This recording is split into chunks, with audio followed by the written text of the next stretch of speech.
As you know, birds have beaks. Their beaks come in different shapes depending on what they eat. Little hummingbirds' beaks are really long and skinny so they can get into the flowers and drink the nectar. Eagles' beaks are curved so they can break open the meat that they're catching. They use their talons or their feet to catch their prey, and their talons may be covered by scales to protect them. Scales similar to that of reptiles. So let's look at how their beaks work. Here I have some beaks that I made that we can use to eat things. So I'm going to show you how to make some of your own beaks, and we'll see what we can eat with a pointy beak. So to make a beak, we're going to take a piece of paper, just like we did before when we made our fish, and I'm going to fold it into a square shape. It'll look like a triangle for a minute, but it'll be a square when I open it up. And instead of cutting on the line where I did last time, I'm going to cut on a line that will make this into a triangle. So I'm going to cut about perpendicular right there. There we go. Now from this, I'm going to open it up again. I'll do it right here so you have contrast. And I'm going to fold it into the shape of a kite once again. Fold one end in and fold the other end in. My big fingers are not that great at this. There we go. Once you have it in the shape of a kite, all you need to do is overlap it, and then you'll be able to tape it. So I'm going to overlap it. There we go. Got it overlapped. There. And then I'm going to be able to tape my beak together. And right here is my tape. And I'm going to tape my beak together. You could glue it, but it takes a while to dry.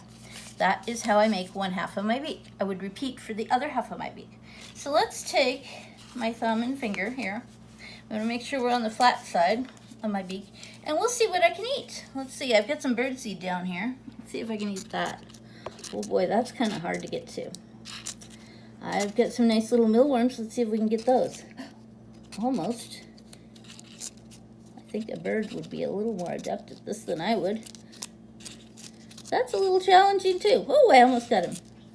And I could eat some grass or some leaves.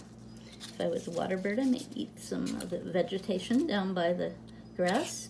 I might even find some pretty shiny things that I want to pick up. They would be very tough with the beaks I've just made.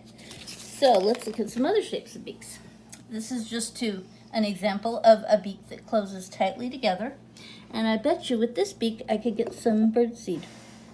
Oh boy, those birds have to work really hard. I got a piece. And if I wanted something pretty for my nest, I might grab this. Birds also may pick up feathers because they use them in their nests. Let's see if these ones can pick up the feathers. Let's try it. Let's see. Oh, that's perfect. I can easily pick up a feather to line my nest and make it soft for my young. I can pick, and we picked up that already. Let's look at a flatter beak, more like a duck would have. A duck would have a flat beak. There we go. A nice flat beak here.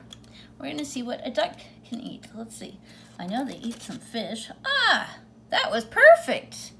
I caught a bug right away. I'm a happy duck. And I might also eat some leaves.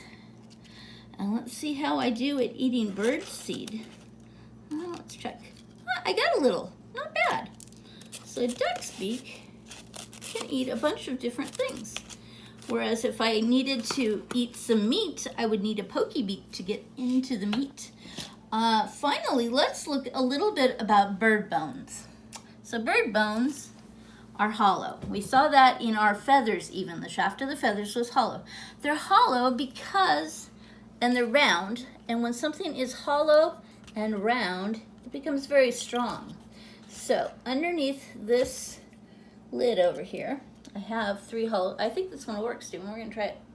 I've got 3 hollow bones. We're going to put this on here. Oh boy, I'm too shaky. We'll put it on those ones. There we go. And since they're hollow, they'll be strong enough to hold up this glue. They might even be strong enough to hold this jar of birdseed. Am I pushing it? Let's see. They are.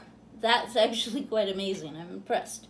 So birds have beaks, and their beak shape depends on what they eat. If they eat bugs or seeds or leaves, or if they're needing to pick up feathers, their beaks will do that. This bird's beak won't work because it's only got a top half. Bird beaks have a top and a bottom half. Good, Stephen.